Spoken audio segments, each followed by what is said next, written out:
नमस्कार, मैं विकास Soni, YouTube channel biology इन हिंदी से। उत्तर प्रदेश में बोर्ड परीक्षाएं शुरू हो गई हैं। उम्मीद है कि आप सभी के एग्ज़ाम्स अच्छे जा रहे होंगे। 4 अप्रैल को आप लोगों का जीव विज्ञान का पेपर होना तय है, कक्षा 12 का। तो उस संबंध में मैं आप लोगों के लिए वर्ष 2020 का जो पेपर था उसका सॉल्यूशन लेकर आया हूँ। ये जो आपको वीडियो में बताया जा रहा है, जो भी क्वेश्चन के आंसर्स, उसका पीडीएफ भी है तैयार, और इसी वीडियो की डिस्क्रिप्शन में आपको उसका लिंक मिल जाएगा। आप जाकर वहाँ पर डाउनलोड कर सकते हैं। वीडियो के डिस्क्रिप्शन में जो लिंक है उस पर आप क्लिक करके पीडीएफ को डाउनलोड कर सकते हैं, और उसे चाहो तो आप प्रिंट आउट करा सकते हो या फिर अपने कॉपी में नोट करके उसके आंसर्स को याद कर सकते हो। कहीं ना कहीं ये बहुत ज़्यादा इंपॉर्टेंट होगा आपके लिए, क्योंकि आपको ये भी पता है कि क्वेश्चन कुछ ना कुछ तो रिपीटेड होते हैं, तो वहाँ से आपको कुछ हेल्प ज़रूर मिल जाएगी। बता दूँ आपको कि जो भी पेपर होते हैं उत्तर प्रदेश में, उसके कुल 7 सेट तैयार किए जाते हैं। 7 सेट तैयार करने का कारण ये होता है कि अगर बाई चांस गलती से पेपर लीक भी हो जाता है तो जो 7 सेट होते हैं उनको अलग अलग डिस्ट्रिक्ट में फेर बदल करके फिर से परीक्षाएं संचालित करा सकती हैं। तो इसी उद्देश्य से वो 7 सेट बनाते हैं। यहाँ पर मैं आपको सेट 1, जिसका पेपर कोड है 348WG, इसको मैं सॉल्व कराऊंगा। 70 अंक पूछे जाते हैं, 30 अंक आपके प्रैक्टिकल के होते हैं। इसके लिए आपको 3 घंटे 15 मिनट दिए जाते हैं। ठीक है, तो चलिए शुरू करते हैं। 2020 के सेट 1 में कौन कौन से क्वेश्चन आए थे, उनके आंसर्स क्या क्या हो सकते हैं, इसके बारे में आपको बताता हूँ। सबसे पहले आपको ये बताया गया है कि 15 मिनट आप लोगों को दिए गए हैं प्रश्न पत्र को पढ़ने के लिए, और 15 मिनट तो आप पढ़ोगे नहीं, ये तो हम भी जानते हैं, आप भी जानते हो। पहला क्वेश्चन देखते ही कॉपी में लिखना शुरू कर देते हो। अच्छी बात है, टाइम वेस्ट नहीं करना चाहिए। अब इसमें कुछ चीज़ें इंपॉर्टेंट कि सभी प्रश्न को करना है, ये अनिवार्य है, कोई भी क्वेश्चन आप छोड़ नहीं सकते। दूसरा, आवश्यकता अनुसार अपने उत्तरों की जो पुष्टि है वो नामांकित रेखा चित्रों द्वारा भी कर सकते हैं, और सभी प्रश्नों के निर्धारित अंक उनके सम्मुख अंकित है, यानी किस प्रश्न का कितना अंक मिलेगा आपको वो आपके क्वेश्चन के आगे लिखा हुआ है। जैसे यहाँ पर अगर आप देखोगे तो जो पहला क्वेश्चन है उसका जो का भाग है वो 1 नंबर का है, इसके सामने लिखा हुआ है। ठीक, तो मैं पहले आपको पेपर दिखा दूं कि पेपर 2020 का सेट 1 कैसा था। यहाँ पर आपको पहला क्वेश्चन का भाग, खा, गा और घा भाग है। उसी के बाद पहले क्वेश्चन के बाद आता है दूसरा, दूसरे में भी का, खा, गा, घा, अंगा। 5 क्वेश्चन है 1-1 नंबर के। ठीक, उसी तरीके से तीसरा क्वेश्चन है का, खा, गा, घा, अंगा। 5 क्वेश्चन है 2-2 नंबर के। फिर आता है चौथा का, खा, गा, घा। 4 क्वेश्चन है 3-3 नंबर के। फिर आता है 5वां का, खा, गा, घा। 4 क्वेश्चन, ये भी 3-3 नंबर के। फिर आता है 6वां का, खा, गा, घा। 4 क्वेश्चन 3-3 नंबर के। फिर आता है 7वां, जो लॉन्ग क्वेश्चन माना जाता है, ये का 5 नंबर का आता है। 7वें में ऑप्शन होते हैं, आप चाहे इस क्वेश्चन को करो या फिर अथवा करके दिया गया ये करो। ठीक, तो वो आपके ऊपर डिपेंड करता है कि जो आपको अच्छे से आता है वही आप लिखो। 7वें के बाद आता है 8वां क्वेश्चन। 8वें क्वेश्चन में भी आपको विकल्प मिल जाता है, अगर ये वाला क्वेश्चन आ रहा है तो आप ये वाला लिखो, और नहीं तो ये वाला आ रहा है तो आप ये वाला लिखो। 5 नंबर का ये भी है। और 9वां आखिरी क्वेश्चन, उसमें भी विकल्प होता है, अगर ये आ रहा है तो आप ये लिखो, और नहीं आ रहा है तो ये लिखो। 5 नंबर का ये भी पूछे जाते हैं। क्वेश्चन आपने देख लिया। क्वेश्चन में जो पहला क्वेश्चन है उसका जो का भाग है वो पूछा गया है कि निभाग पाया जाता है। निभाग यानी चला जा, कहाँ पर पाया जाता है? मैंने आपको बताया था, निभाग पाया जाता है बीजांड में। ठीक, इसका आंसर हो गया पहले का जो आंसर है वो दूसरा बीजांड में। इस तरह से आप लिखोगे। फिर आता है पहले का खा क्वेश्चन, जो पूछा गया है खाद्य श्रृंखला में मनुष्य क्या है। खाद्य श्रृंखला का मतलब होता है फूड चेन। आपको बताया है कि फूड चेन में सबसे पहले आते हैं उत्पादक, फिर आते हैं उपभोक्ता, और फिर आता है अपघटनकर्ता। उत्पादक के रूप में पृथ्वी पर क्या पाए जाते हैं? पौधे, पेड़ पौधे। और उपभोक्ता के अंतर्गत समस्त जंतु आते हैं जो अपने भोजन के लिए उत्पादकों पर निर्भर करते हैं। अब जंतु में मनुष्य भी जंतु ही होता है, तो मनुष्य किस में आएगा? उपभोक्ता में, यानी इसका आंसर क्या सही होगा? उपभोक्ता। अपघटनकर्ता में आते हैं जीवाणु और कवक। ठीक, तो पहले के खा का आंसर क्या होगा, उपभोक्ता। अब पहले का गा क्वेश्चन क्या पूछा गया है कि क्या पुरुष से संबंधित है, पुरुष से क्या संबंधित है। ऑप्शन है वाशेक्टोमी या गोलियां या ट्यूबेक्टोमी या फिर उपरोक्त में से कोई नहीं। तो देखिए वासेक्टोमी ये पुरुष नसबंदी से संबंधित होता है, जिसमें वास डिफरेंस को काट दिया जाता है, काट के बांध दिया जाता है। तो यही आपका आंसर होगा कि ये पुरुष से संबंधित होता है। गोलियां पुरुष से संबंधित नहीं होती, ये महिलाएं लेती हैं प्रेगनेंसी को कंट्रोल करने के लिए। ट्यूबेक्टोमी भी महिलाओं में होता है, वहाँ पर फैलोपियन ट्यूब को काट कर बांध दिया जाता है, और उपरोक्त में से कोई नहीं, ये तो हो ही नहीं सकता। यानी इसका आंसर क्या होगा, वासेक्टोमी। पहले का घा का क्वेश्चन क्या कह रहा है कि वंशांगति की इकाई क्या है। वंशांगति मतलब लक्षणों का माता पिता से संतानों में जाना, और लक्षण का निर्धारण कौन करता है, जीन करता है। और वंशांगति की इकाई भी किसको माना गया है, जीन को माना गया है। यानी इसका आंसर क्या सही होगा, चौथा जीन। ठीक, अब यहाँ पर आपका दूसरे का क्वेश्चन पूछा गया है, लिंग संलग्न गुण से आप क्या समझते हैं। मानव में किन्हीं दो लिंग संलग्न गुणों का नाम लिखिए। दूसरा क्वेश्चन पूछा गया है कि पुनरुत्थ भ्रूण द्वारा प्रजनन करने वाले किन्हीं दो जंतुओं के नाम लिखिए। और देखिए यहाँ पर दो क्वेश्चन, एक ही क्वेश्चन में दो क्वेश्चन पूछे गए हैं। पहला क्वेश्चन क्या है, लिंग संलग्न गुण से आप क्या समझते हैं। इसी नाते यहाँ पर देखिए नंबर को भी डिवाइड किया गया है, आधा और आधा। यानी इस क्वेश्चन का आप आंसर देंगे जब, तो आपको आधा नंबर मिलेगा, और उसके बाद आप जब इस आधे क्वेश्चन का आंसर देंगे तब ये आपको आधा नंबर ये और मिलेगा। ठीक, तो आधे नंबर के ये क्वेश्चन का आंसर है, आधे नंबर के लिए ये। जो पूछा जाए आप वही लिखेंगे, थोड़ा बहुत आप एक्स्ट्रा लिख सकते हैं, कोई दिक्कत नहीं है, लेकिन जहाँ तक आप ये कोशिश करिए कि जो क्वेश्चन पूछा गया है ना, पहले एग्जैक्ट उसका आंसर आप दे लो, जिससे आपका नंबर फिक्स हो जाए। दूसरा क्वेश्चन पूछा गया था कि पुनरुत्थ भ्रूण द्वारा प्रजनन करने वाले किन्हीं दो जंतुओं के नाम लिखिए। ठीक, दो जंतुओं के नाम पूछा गया है, यानी एक जंतु का लिखोगे तो आधा नंबर मिलेगा, और दूसरा वाला भी लिख दोगे तो आधा नंबर और मिल जाएगा। देखिए ये सब जो आपको बताया जा रहा है ना, ये सब इंपॉर्टेंट चीज़ें हैं कि क्यों नंबर्स को ऐसे डिवाइड करके दिखाया जा रहा है। जो आपसे पूछा गया ना उसी का आंसर आपको देना है, और उसी का ही अंक आपको मिलेगा, अन्यथा नहीं मिलेगा। आप उसमें कुछ भी उल्टा सीधे लिख दोगे नहीं मिलेगा। दो जंतु का पूछा गया है तो दो जंतु का नाम लिखोगे तभी आधा आधा एक एक पे मिलेगा, एक नंबर कंप्लीट कर ले जाओगे। अभी मैं सिर्फ आपको क्वेश्चन पढ़ रहा हूँ, आगे इसका आंसर बताऊंगा। गा पूछा गया किन्हीं दो आभासी फलों के नाम लिखिए। घा पूछा गया जलीय परागण करने वाले किन्हीं दो पौधों के नाम लिखिए। अंगा पूछा गया परिवार नियोजन की स्थायी विधियां क्या है। तीसरे में का पूछा गया एंटमीबा द्वारा कौन सी बीमारी उत्पन्न होती है, इसका नियंत्रण कैसे हो सकता है। तीसरे का खा पूछा गया सहजीविता एवं परजीविता में अंतर स्पष्ट कीजिए। गा पूछा गया कोडान एवं एंटी कोडान में अंतर स्पष्ट कीजिए। घा पूछा गया है ग्रीन हाउस प्रभाव पर एक टिप्पणी लिखिए। अंगा पूछा गया है वाहित मल उपचार में सूक्ष्म जीवों के महत्व को स्पष्ट कीजिए। फिर चौथे का पूछा गया हार्डी वेनबर्ग के नियम को स्पष्ट कीजिए, 3 नंबर का है। फिर आता है खा पूछा गया मिलर के प्रयोग का स्वच्छ एवं नामांकित चित्र बनाइए, ये भी 3 नंबर का है। कार्बन चक्र का रेखा चित्र के माध्यम से वर्णन कीजिए, 3 नंबर में पूछा गया है। फिर आता है एंटीबायोटिक्स को परिभाषित कीजिए, पेनिसिलिन की खोज किसने की, पेनिसिलिन के महत्व को स्पष्ट कीजिए। देखिए अब इसमें देखिए नंबर डिवाइड कर दिए हैं, एक एक एक एक, यानी एंटीबायोटिक्स को जब परिभाषित करोगे तो 1 नंबर मिलेगा। एंटीबायोटिक्स की खोज किसने की बता ले गए तो 1 नंबर और मिल जाएगा, और पेनिसिलिन का महत्व क्या है अगर बता ले गए तो 1 नंबर और मिल जाएगा। इस तरह से नंबर डिवाइडेड है, कट नहीं हो सकता। जो भी आपसे जो पूछा गया आप अगर एग्जैक्ट उसका आंसर दे दिए हो तो एक भी नंबर कट नहीं होगा। फिर आप पूछा गया है 5वें का अंडाणु जनन से आप क्या समझते हैं, सचित्र वर्णन कीजिए। उत्परिवर्तन के सिद्धांत क्या है, किसके द्वारा प्रतिपादित किया गया, इसके महत्व को स्पष्ट कीजिए। नेक्स्ट क्वेश्चन पूछा गया है कि नर के जनन तंत्र का स्वच्छ एवं नामांकित चित्र बनाइए। नेक्स्ट क्वेश्चन आया है कि आवृत बीजी पौधे के भ्रूण के विकास का वर्णन कीजिए। क्वेश्चन तो बहुत हैं और आपको सबके आंसर्स देने हैं 3 घंटे के अंदर, ठीक है, दे ले जाओगे। पढ़ाया सब है, कुछ भी ऐसा नहीं है जो नहीं पढ़ाए हैं। 6वें का पूछा गया प्लाज्मोडियम की विभिन्न प्रजातियां कौन कौन सी हैं, इनके द्वारा उत्पन्न विभिन्न प्रकार की मलेरिया का विवरण दीजिए। नेक्स्ट क्वेश्चन है डीएनए फिंगरप्रिंटिंग से आप क्या समझते हैं। नेक्स्ट प्रदूषण को परिभाषित कीजिए, जल प्रदूषण को कैसे नियंत्रित कर सकते हैं।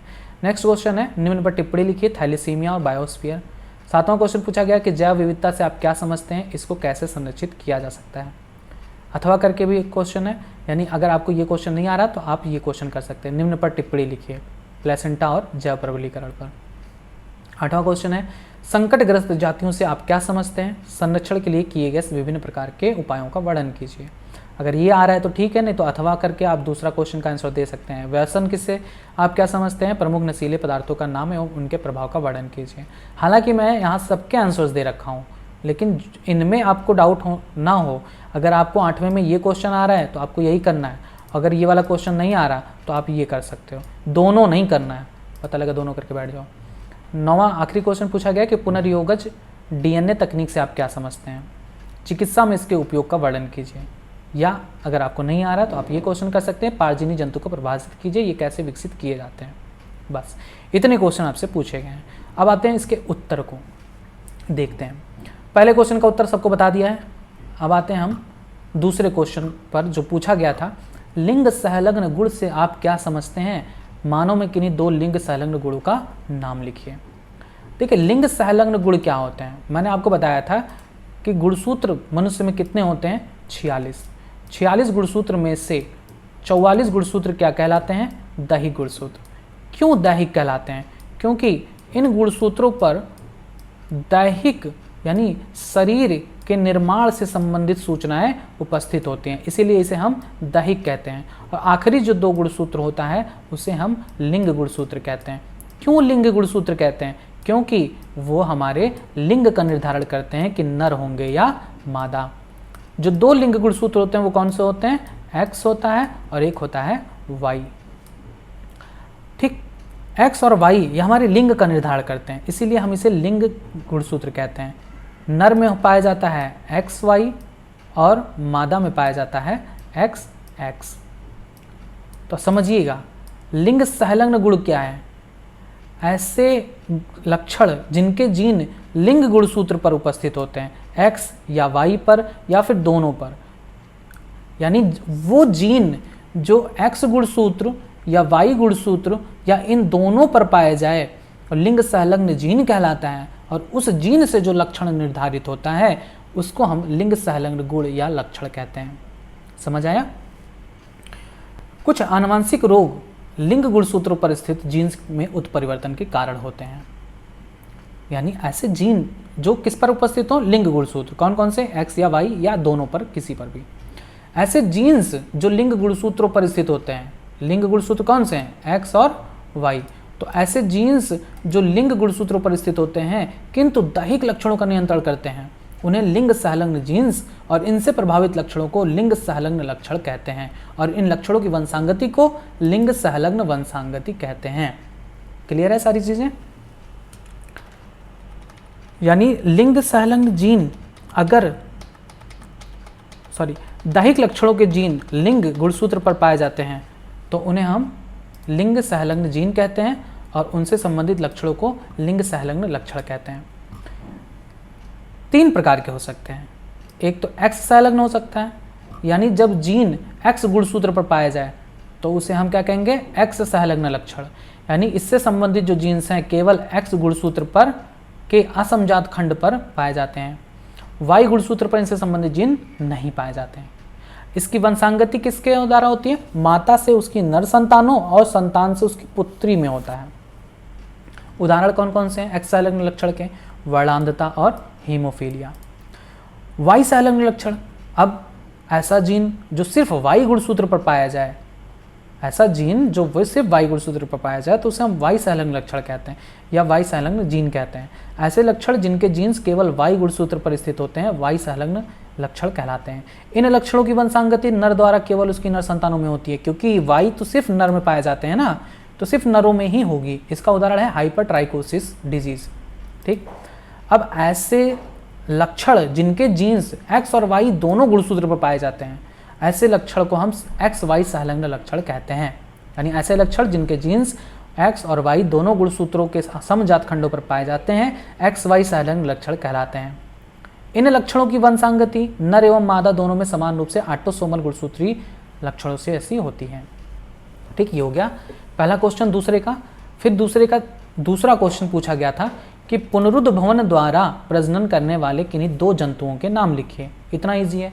पुनरुद्ध भवन की प्रोसेस आपको बताए हैं। पुनरुद्ध भवन को इंग्लिश में रीजनरेशन कहते हैं, यानी कोई ऐसा जीव जिसके कई खंड हो जाए, जिसको कई भागों में काट दिया जाए और वह भाग जिसमें न्यूक्लियस उपस्थित है, केंद्रक पाया जाए, तो वह फिर से विकसित करके नया जीव बना लेता है। जैसे छिपकली की पूंछ कड़ी आती है तो धीरे धीरे उसकी पूंछ फिर निकल आती है, उसी तरीके से कुछ ऐसे जंतु पाए जाते हैं जिनको अगर हम कई भागों में काट देना तो वे कटे हुए भाग फिर से नया जीव उत्पन्न कर लेते हैं।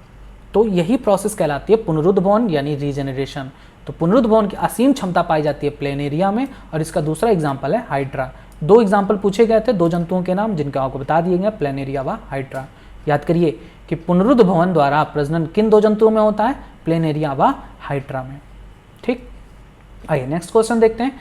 किन्हीं 2 आभासी फलों के नाम लिखिए। आभासी फल क्या होते हैं? आभासी फल को इंग्लिश में कहते हैं फॉल्स फ्रूट। क्यों कहते हैं? देखिए, फल का निर्माण किससे होता है? फल का निर्माण होता है अंडाशय से, मैंने आपको बताया है। लेकिन किसी भी फल का निर्माण अंडाशय के अलावा पुष्प के किसी अन्य भाग से हो जाए तब ऐसे फलों को हम आभासी फल कहते हैं। याद रखेंगे, जो सत्य फल होते हैं, सत्य फल, ट्रू फ्रूट्स, वे किससे बनते हैं? सत्य फल बनते हैं अंडाशय से। किससे बनते हैं?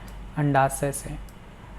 लेकिन अगर कोई फल बन गया लेकिन वो अंडाशय से नहीं बना है, पुष्प के किन्हीं अन्य भाग से, थाइलमस से या फिर उसके पीटल से, सेपल से, किसी अन्य भाग से बना है, तो उसे हम आभासी फल यानी फॉल्स फ्रूट कहते हैं। फॉल्स फ्रूट के एग्जाम्पल कौन है? सेब और नाशपाती। क्योंकि ये जो फल है ना, सेब, ये अंडाशय से नहीं बनता, थाइलमस से बनता है, पुष्प के थाइलमस से बनता है। इसी वजह से इन्हें हम क्या कहते हैं? आभासी फल कहते हैं यानी फॉल्स फ्रूट कहते हैं। ठीक है, क्लियर हुआ? नेक्स्ट क्वेश्चन आपसे पूछा गया था, जलीय परागण करने वाले किन्हीं 2 पौधों का नाम लिखिए। जलीय परागण, परागण किसे कहते हैं पहले ये समझ लें। परागण का मतलब होता है पराग कोश से पराग कणों का निकलकर पुष्प के वर्तिकाग्र पर जाना, परागण कहलाता है। और मैंने आपको बताया है कि परागण जो प्रक्रिया है वो विभिन्न माध्यमों से हो सकती है। जल द्वारा हो सकता है, वायु द्वारा हो सकता है, जंतुओं द्वारा हो सकता है। तो जल के माध्यम से जिसमें परागण की प्रक्रिया होती है उन 2 पौधों के नाम पूछे गए हैं। तो सिंपल, वैलिस्नेरिया और हाइड्रिला, ये 2 ऐसे पौधे हैं जिनमें परागण की प्रक्रिया जल द्वारा होती है। ठीक, याद कर लीजिए। जलीय परागण करने वाले किन्हीं 2 पौधों का नाम कौन कौन सा है? जलीय परागण करने वाले 2 पौधों का नाम क्या है? वैलिस्नेरिया और हाइड्रिला।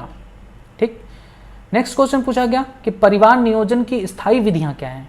परिवार नियोजन क्या होता है? Family planning. आपको बताया गया है कि हम 2 हमारे 2, यानी आवश्यकता से अधिक आप बच्चे पैदा ना करें, यही मोटिव होता है परिवार नियोजन का। और इसमें कई सारी विधियां बताई जाती हैं जिससे आप बच्चे पैदा करने से बच सकते हैं, जिसमें एक स्थायी विधि आती है जिसे कहते हैं नसबंदी, और यह पुरुषों और महिलाओं में अलग अलग प्रकार से होती है। पुरुषों में इसे हम कहते हैं वॉसेक्टोमी और महिलाओं में इसे हम कहते हैं ट्यूबेक्टोमी। ठीक, अर्थात परिवार नियोजन की ये स्थायी विधि हैं जिन्हें हम महिला या पुरुष नसबंदी भी कहते हैं। इसका आंसर यही होगा। परिवार नियोजन की स्थायी विधि कौन सी है? नसबंदी। पुरुषों में क्या कहते हैं? वासेक्टोमी, और महिलाओं में क्या कहते हैं? ट्यूबेक्टोमी। ठीक, बस। नेक्स्ट क्वेश्चन आता है कि एंट अमीबा द्वारा कौन सी बीमारी उत्पन्न होती है। अब इसमें 2 क्वेश्चन पूछे गए हैं। एक तो ये कि एंट अमीबा द्वारा कौन सी बीमारी उत्पन्न होती है, एंट अमीबा द्वारा कौन सी बीमारी उत्पन्न होती है और इसका नियंत्रण कैसे कर सकते हैं हम। तो सबसे पहले एंट अमीबा द्वारा कौन सी बीमारी होती है, तो एंट अमीबा हिस्टोलिटिका से होती है अमीबी पेचिस यानी अमीबिक डिसेंट्री। अब यहाँ पर और आप बढ़ा के लिख सकते हो आवश्यकता हो तो, अगर नहीं लिखने का मन है तो छोड़ सकते हो। यहाँ पर मैंने लिख दिया है कि आमातिसार यानी अमीबियासिस नामक बीमारी एक प्रोटोजोआ एंटमीबा हिस्टोलाइटिका द्वारा होती है। एंटीमीबा की ट्रोफोजाइट अवस्था मनुष्य के बड़ी आंत में हिस्टोलाइटिक एंजाइम स्रावित करके घाव पैदा कर देती है। यानी ये जो अमीबा है ना, एंटमीबा हिस्टोलाइटिका, वो एक हिस्टोलाइटिक एंजाइम स्रावित करता है हमारी बड़ी आंत में, जिससे हमारी बड़ी आंत में घाव बन जाता है। इन घावों से रक्त, म्यूकस आदि मल के साथ पेचिस के रूप में बाहर आता है। ठीक, उसी को हम अमीबी पेचिस कहते हैं। ये जो परजीवी है रोगी के मल के साथ बाहर आता है और संक्रमित भोजन एवं जल द्वारा दूसरे मनुष्यों में पहुंचकर रोग फैलाते हैं। ठीक, इस रोग को फैलाने में घरेलू मक्खियों का भी बड़ा हाथ होता है। मैंने बताया है आपको वीडियो में कि किस प्रकार से घरेलू मक्खियाँ किसी गंदे स्थानों पर बैठती हैं और उनसे बैक्टीरिया, वायरस से जो भी गंदी चीज़ें हैं उनको ले जाकर हलवाई के मिठाइयों पर रख देती हैं। हलवाई की मिठाइयों पर लगता है ना मक्खी, तो मक्खियाँ जब बैठती हैं ना उन मिठाइयों पर, तो वो गंदगी उन मिठाइयों में पहुंच जाती है जो आपको दिखाई नहीं देंगी, क्योंकि ये सूक्ष्म जीव होते हैं, आपके नेक्ड आइज से, नग नाकों से नहीं देख सकते। आप तो गरम गरम जलेबी दिखेगी, मन करेगा खाओगे तो वो अंदर जाएगा, आपके अंदर रोग पैदा करेगा। अब ये नहीं है कि आप खाना ही बंद कर दो, ऐसा नहीं है, गर्म चीज़ों में तो नहीं होगा, लेकिन हाँ ठंडी रखी हुई चीज़ों में तो फैल सकता है। कभी कभी यह परजीवी फेफड़ों, यकृत व मस्तिष्क में पहुंचकर सूजन व घाव का कारक बनता है। इस रोग का लक्षण क्या होता है? इस रोग के होने पर देखिए, ये सब लिख सकते हैं, मन है तो, नहीं लिखने का मन है तो मत लिखना, 2 ही नंबर का पूछा गया है, यहाँ पे थोड़ा मैं डिटेल लिख दिया हूँ। इस रोग के होने पर पेट में दर्द, ऐंठन रहती है, वमन यानी उल्टी की इच्छा होती है, वोमिटिंग, वमन का मतलब होता है उल्टी करना या वोमिटिंग करना, इसकी इच्छा होती है, वह पेट भारी रहता है, सिर में दर्द और शरीर कमजोर हो जाता है, श्लेष्मा व रक्त युक्त दस्त हो जाते हैं, रोगी की आंखों के आसपास काले घेरे बन जाते हैं व चेहरा मुरझा जाता है।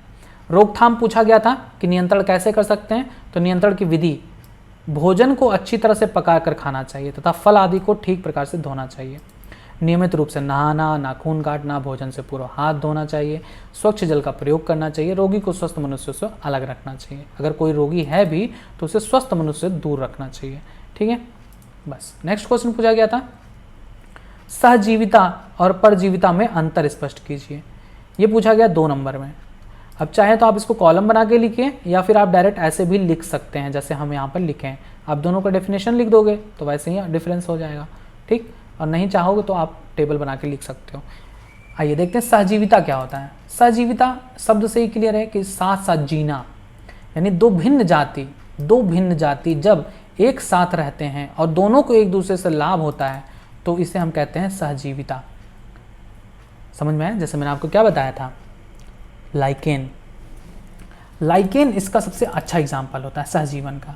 लाइकेन एक नाम दिया गया है किसको, कवक और शैवाल, ये जब दोनों आपस में साथ साथ रहते हैं ना, कवक और शैवाल जब आपस में साथ साथ रहते हैं तो इसी सहसंबंध को नाम दिया गया लाइकेन।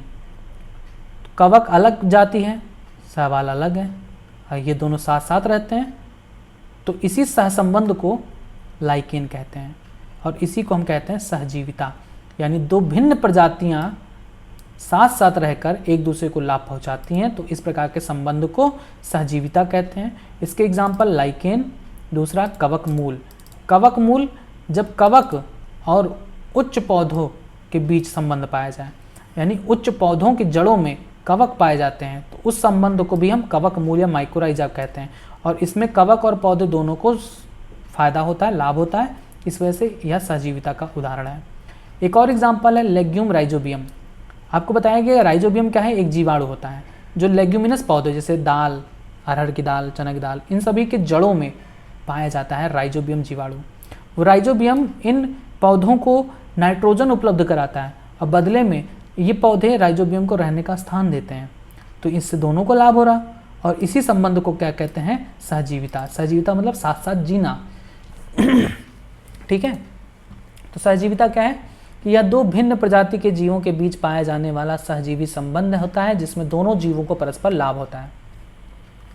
कवक और प्रकाश संश्लेषी शैवाल के बीच घनिष्ठ सहोपकारी संबंध का उदाहरण लाइकेन में देखा जा सकता है।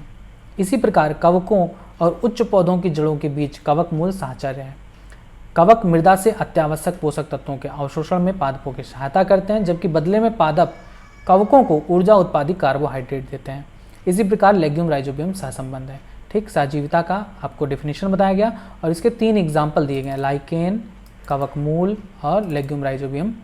ठीक है, परजीविता क्या होती है, तो परजीविता का मतलब होता है दो ऐसे जीव जिनमें एक परजीवी हो। परजीवी कौन होते हैं, वे जो अपना भोजन दूसरे से प्राप्त करते हैं। जैसे आपके सर पर उपस्थित जुआ, अब पता नहीं आपके सर पे जुए हैं कि नहीं है, मैं नहीं जानता, लेकिन अगर रह भी होंगे तो जुए क्या होते हैं, परजीवी होते हैं। वो आपके सर पे रहकर आपका खून चूसते हैं, उससे आपका भोजन प्राप्त करते हैं और बदले में आपको कुछ फ़ायदा होता है क्या जुए पे से? नहीं ना, खुजली होती है, उल्टा आपका रक्त चूस रहे हैं, आप कमज़ोर हो जाओगे। तो परजीवी में एक को लाभ होता है और एक को हानि होता है। ठीक, तो परजीवी वे होते हैं जो अपने परपोषी से, वे विषमपोषी जीव हैं जो अपने परपोषी के शरीर से आहार प्राप्त करते हैं। परपोषी कौन हुआ, मनुष्य हुआ। जुआ क्या हुआ, परजीवी हुआ। तो जो परजीवी होते हैं वो अपने परपोषी के शरीर से आहार प्राप्त करते हैं। परजीवी दो प्रकार के होते हैं, एक विकल्पी होता है, दूसरा अविकल्पी। यानी परजीवी विकल्पी तथा अविकल्पी दो प्रकार के हो सकते हैं। अब विकल्पी क्या होता है? विकल्पी का मतलब होता है जिनके पास ऑप्शन हो। मान लो कि जुआ है, अगर उसको सारे मनुष्य पृथ्वी पर विलुप्त हो गए, सारे मनुष्य पृथ्वी से विलुप्त हो गए, तो जुआ जिंदा नहीं रह पाएगा, क्योंकि उसके पास कोई और ऑप्शन नहीं है किसी और का खून चूसने का। तो ऐसे जो जीव होते हैं उन्हें अविकल्पी कहते हैं। लेकिन जिनके पास विकल्प है कि अगर चलो ठीक है, हम तुमसे आहार ग्रहण कर रहे हैं और अगर तुम मर भी जाओगे तो कोई ना, हम दूसरे किसी से आहार अपना प्राप्त कर सकते हैं, तो ऐसे परजीवी को हम विकल्पी परजीवी कहते हैं। जिनके पास कोई ऑप्शन ना हो उन्हें हम अविकल्पी कहते हैं, यानी उनके परपोषी की विलुप्त के साथ साथ वो भी विलुप्त हो जाएंगे। ठीक, यहाँ पर लिखा गया। विकल्पी परजीवी क्या होते हैं? ऐसे परजीवी जो पोषक की अनुपस्थिति में भी जीवित रह सकते हैं। लेकिन अविकल्पी जो परजीवी होते हैं वो पोषक की अनुपस्थिति में जीवित नहीं रह सकते हैं। मुख्यतः विकल्पी जो परजीवी होते हैं वो मुख्यतः मृतोपजीवी होते हैं, जो विशेष परिस्थितियों में ही परजीवी बनते हैं, जैसे अधिकांश कवक या जीवाणु। कुछ एग्जाम्पल दिए गए हैं परजीवी के, जैसे पूर्ण तना परजीवी, यानी पूर्ण रूप से तने पर परजीवी होता है, कस्कुटा। आंशिक तना परजीवी, विस्कम और लोरेंथस। पूर्ण जड़ परजीवी, यानी जड़ पर पाया जाता है और पूर्ण रूप से उस पर परजीवी होता है, रेफ्लिसिया और ओरोबैंकी। आंशिक जड़ परजीवी, सेंटलम एल्बम। बस इतना आप लिख सकते हो। नेक्स्ट क्वेश्चन आपसे किया गया, कोडान एवं एंटी कोडान में अंतर स्पष्ट कीजिए। 2 नंबर में पूछा गया। 1 नंबर में आपको कोडान और 1 नंबर में आप एंटी कोडान का डेफिनेशन दे दो, हो जाएगा काम। कोडान क्या होते हैं? कोडान जो नाइट्रोजन क्षार होते हैं उनसे बनते हैं। आपको बताया गया है, पहले तो ये जान लो, कोडान जो होते हैं वो कहाँ पाए जाते हैं? mRNA पर पाए जाते हैं।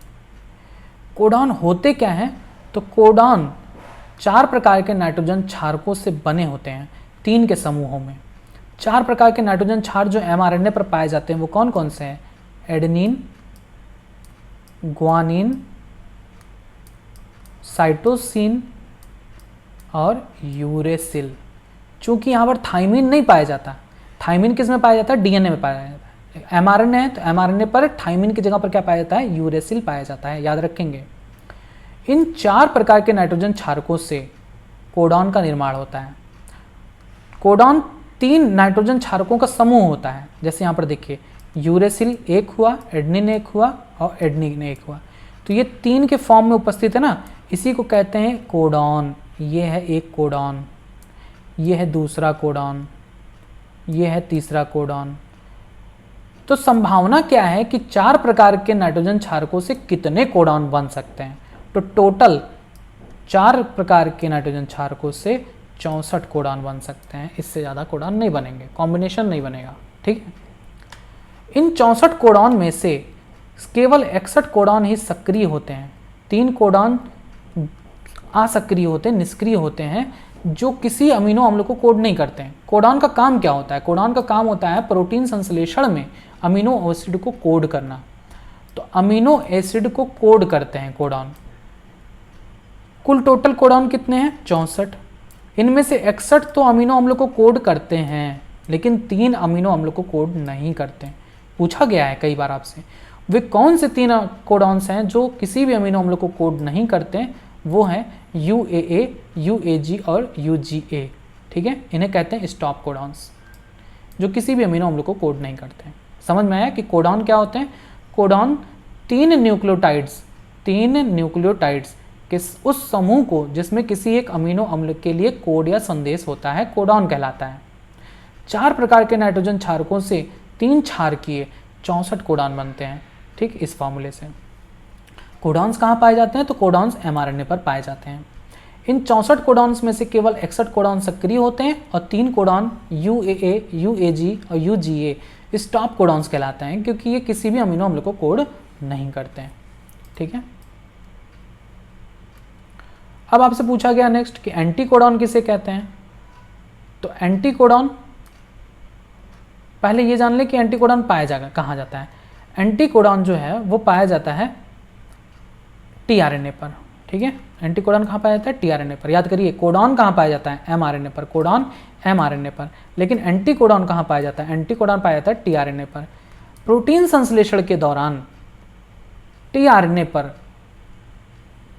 एंटीकोडॉन पाए जाते हैं। ये एंटीकोडॉन हर एक अमीनो अम्ल के लिए विशिष्ट होते हैं, और जब ये एंटीकोडॉन और ये कोडॉन एक दूसरे के पूरक होते हैं तभी पॉलीपेप्टाइड श्रृंखला बनती है। ठीक है, यानी जैसे मान लेते हैं कि कोडॉन है, एक कोडॉन है AUG। AUG किसको कोड करता है? AUG कोड करता है मिथियोनिन को। किसको कोड करता है? मिथियोनिन को। तो ये क्या है? एक कोडॉन है जो कहाँ पाया जाता है? mRNA पर। ये एक कोडॉन है जो कहाँ पाया जाता है? mRNA पर। इसका एंटीकोडॉन क्या होगा? A के लिए U और U के लिए A और G के लिए C, UAC। ये इसका क्या हो जाता है? एंटीकोडॉन, जो कहाँ पाया जाएगा? टीआरएनए पर। और समझ में आया? और जब कोडॉन और एंटीकोडॉन एक दूसरे के पूरक होते हैं तभी वो अमीनो अम्ल पॉलीपेप्टाइड श्रृंखला बनाता है, अन्यथा नहीं बनाता। ठीक, ये सब आपको बताया गया है प्रोटीन संश्लेषण वाले प्रोसेस में। ठीक है, तो एंटीकोडॉन कहाँ पाए जाते हैं? एंटीकोडॉन टीआरएनए पर पाए जाते हैं, यानी ये कोडॉन के पूरक होते हैं। किसके पूरक होते हैं? कोडॉन के। प्रत्येक अमीनो अम्ल के लिए एक विशिष्ट एंटीकोडॉन होता है। हर जो अमीनो अम्ल है ना, उसका एक अपना अलग एंटीकोडॉन स्पेसिफिक होता है।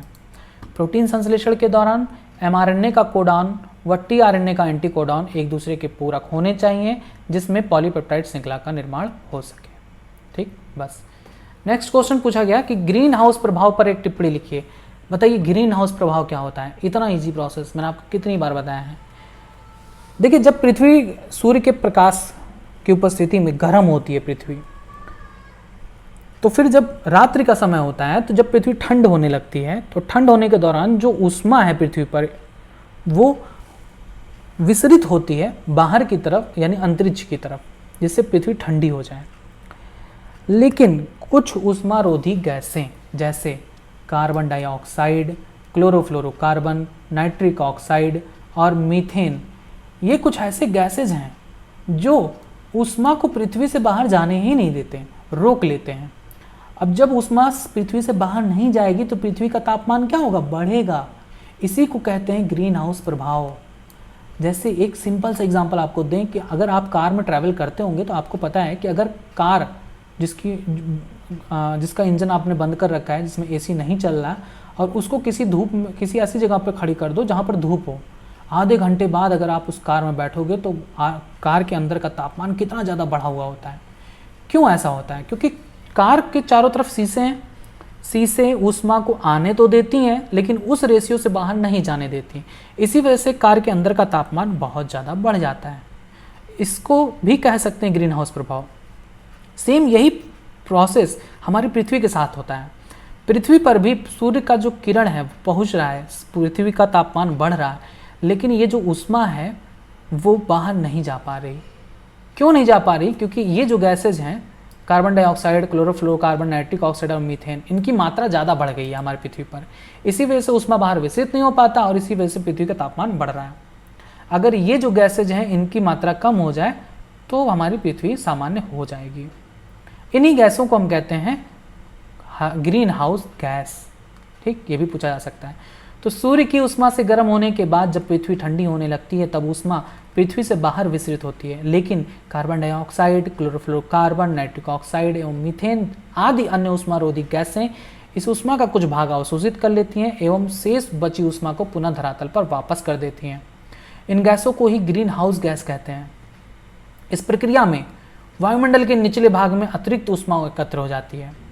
विगत कुछ वर्षों में इन ऊष्मारोधी गैसों की मात्रा वायुमंडल में बढ़ जाने के कारण वायुमंडल के औसत ताप में वृद्धि हो गई है। इसे ग्रीन हाउस प्रभाव कहा गया है। अब ग्रीन हाउस प्रभाव को कम करने के लिए हम क्या करेंगे? कार्बन डाइऑक्साइड की मात्रा को कम करना है। क्या करेंगे बताइए? कार्बन डाइऑक्साइड को कौन यूज करता है? कार्बन डाइऑक्साइड को यूज करता है पौधा। पौधे प्रकाश संश्लेषण के दौरान कार्बन डाइऑक्साइड का प्रयोग कर लेते हैं। तो अगर हम पौधे ढेर सारे लगा लें तो वे कार्बन डाइऑक्साइड को अवशोषित कर लेंगे ना, तो इस वजह से हमारा वायुमंडल में कार्बन डाइऑक्साइड की मात्रा कम हो जाएगी। तो पौधों का रोपण करेंगे, पौधों को लगाएंगे तो हमारे वायुमंडल में कार्बन डाइऑक्साइड की मात्रा कम हो जाएगी। लेकिन अगर हम वनों को काट दें, वनों को काट दोगे तो क्या होगा, कार्बन डाइऑक्साइड की मात्रा बिगड़ जाएगी ना, क्योंकि वन क्या करते हैं, वन में उपस्थित पौधे कार्बन डाइऑक्साइड को प्रकाश संश्लेषण में उपयोग कर लेते हैं। अगर हम उन पौधों को काट देंगे तो कार्बन डाइऑक्साइड को अवशोषित करने वाला कौन रह जाएगा, तो इससे वायुमंडल में कार्बन डाइऑक्साइड की मात्रा बढ़ जाती है। यानी प्रकाश संश्लेषण की क्रिया ग्रीन हाउस प्रभाव को कम करती है, जबकि वनों का विनाश होने से CO2 की मात्रा वायुमंडल में बढ़ रही है। ठीक है, बस इतना आप लिख सकते हो। नेक्स्ट आता है वाहित मल उपचार में सूक्ष्म जीवों के महत्व को स्पष्ट कीजिए। सबसे पहले ये जानते हैं कि वाहित मल होता क्या है। तो हमारे घरों से, मोहल्ले से जो भी कचरा निकलता है, गंदे नालियों का जो बहता पानी है, उसी को कहते हैं वाहित मल। ये जो नालियों से बहता जल है, अगर हम इसको नदी में सीधे अगर हम बहा देंगे तो नदी दूषित हो जाएगी। तो नदियों में बहाने से पहले हम इसको क्या करते हैं, वाहित मल का उपचार करते हैं, इसको शुद्ध करते हैं कि गंदा पानी नदी में ना जाए। गंदे पानी को साफ करके तब नदी में छोड़ें। इसके लिए हम यूज़ करते हैं सूक्ष्म जीवों को। सूक्ष्म जीव मतलब जीवाणु या कवक या कोई भी जो सूक्ष्म होते हैं। सूक्ष्म जीवों में यहाँ पर दो प्रकार के सूक्ष्म जीव यूज़ होते हैं, एक वायवीय जीवाणु और दूसरा अवायवीय जीवाणु। ये हो गया पहला वायवीय और दूसरा हो गया अवायवीय। ध्यान से समझिएगा, दो प्रकार के जीवाणु वाहित मल उपचार में काम करते हैं, एक वायवीय और दूसरा अवायवीय। कार्य क्या है, वायवीय जीवाणु होते हैं वो वाहित मल में उपस्थित जो कार्बनिक पदार्थ है उसका अपघटन करते हैं, और जो अवायवीय हैं, अब ऐसा नहीं है कि ये जो वायवीय जीवाणु हैं बहुत बढ़िया काम कर रहे हैं, काम तो अच्छा कर रहे हैं कि कार्बनिक पदार्थों का अपघटन कर दे रहे हैं, लेकिन ये भी खतरनाक है वायवीय जीवाणु। अगर ये रह गए पानी में तो पानी दूषित होगी। ये जो अवायवीय जीवाणु होते हैं वो इन वायवीय जीवाणु को खा जाते हैं। ठीक है, पहले तो इनसे काम लेंगे कि वायवीय जीवाणु कार्बनिक पदार्थों का अपघटन कर दें, और फिर इन वायवीय जीवाणु को मार डलवाते हैं इनसे, ताकि ये भी वायु को जल को दूषित ना करें। तो अपशिष्ट जल को वाहित मल कहा जाता है। वाहित मल में उपस्थित जीवाणु तथा अन्य सूक्ष्मजीव अधिकांशतया रोग कारक होते हैं। वाहित मल जल का सीधे प्राकृतिक जल स्रोतों में निष्कासन जल स्रोतों में ऑक्सीजन का ह्रास कर देता है, इसलिए इस वाहित मल को नदियों में छोड़ने से पहले इसका उपचार आवश्यक है। वाहित मल का उपचार इसमें प्राकृतिक रूप से उपस्थित परपोषित सूक्ष्मजीवों द्वारा वाहित मल उपचार संयंत्र में किया जाता है। वाहित मल संयंत्र में वायवीय जीवाणु मल में उपस्थित कार्बनिक पदार्थों का अपघटन करते हैं। वृद्धि के दौरान ये सूक्ष्मजीव बहिस्राव में उपस्थित, बहिस्राव मतलब जो नाली को छानने के बाद जो प्रोडक्ट निकलता है उसे हम बहिस्राव कहते हैं, उसमें उपस्थित कार्बनिक पदार्थों के प्रमुख भागों की खपत करता है। यह बहिस्राव के BOD को महत्वपूर्ण रूप से घटाने लगता है। BOD क्या होता है इसके बारे में आपको बताया गया, यहाँ पर डिटेल हम बताएंगे नहीं क्योंकि टाइम ज़्यादा हो जाएगा। अब इसके बाद जो जीवाणु बची हैं उनकी अन्य किस्मों, जैसे जो अवायवीय जीवाणु हैं जैसे मिथेनोजन हो गया, ये सभी एक्टिवेटेड स्लज यानी उपचार के बाद जो भी स्लज बचता है, गाढ़ा मलबा, उसमें उपस्थित जो वायवीय जीवाणु हैं, कवक हैं, उनको खा डालता है। कौन? मिथेनोजन। और इस पाचन के दौरान जीवाणु गैसों का मिश्रण जैसे मीथेन हो गया, हाइड्रोजन सल्फाइड हो गया, कार्बन डाइऑक्साइड हो गया, इनको उत्पन्न करता है। इन गैसों को हम बायोगैस कहते हैं। बायोगैस का मुख्य गैस कौन है? मीथेन, क्योंकि ये ज्वलनशील होता है, इसको जला सकते हैं, इसलिए हम इसका घरों में उपयोग कर सकते हैं। ठीक है, बस नेक्स्ट क्वेश्चन आता है, हार्डी वेनबर्ग का नियम क्या है? हार्डी वेनबर्ग क्या कहता है? हार्डी वेनबर्ग सिद्धांत कहता है कि एक जीव संख्या में जो एलील आवृत्तियां होती हैं और उनके जो स्थान होते हैं क्रोमोसोम पर, वे सुस्थिर होते हैं, बदलते नहीं हैं, जो एक पीढ़ी से दूसरी पीढ़ी में निरंतर होते रहते हैं। जीन कोष का मतलब होता है जीन पूल, यानी कुल जीव संख्या में जितनी भी जीनें और युग्म विकल्पी पाई जाती हैं उन्हें हम जीन कोष कहते हैं। जैसे मनुष्य में टोटल जितने भी प्रकार के जीन एलील पाए जाएंगे वे सभी क्या कहलाते हैं? जीन कोष कहलाते हैं, और ये सदा अपरिवर्तनीय होते हैं। इसे आनुवंशिक संतुलन कहते हैं। आनुवंशिक संतुलन बनाए रखता है। अगर ये संतुलन बिगड़ता है तब क्या होगा? बदलाव होगा, जैव विकास होगा, यानी एक जाति से दूसरी जाति का निर्माण होता है। हम मान लेते हैं कि अगर सभी जो एलील आवृत्तियां हैं, पहले तो मानना क्या है, ये तय है कि सभी एलील आवृत्तियां एक ही होती हैं।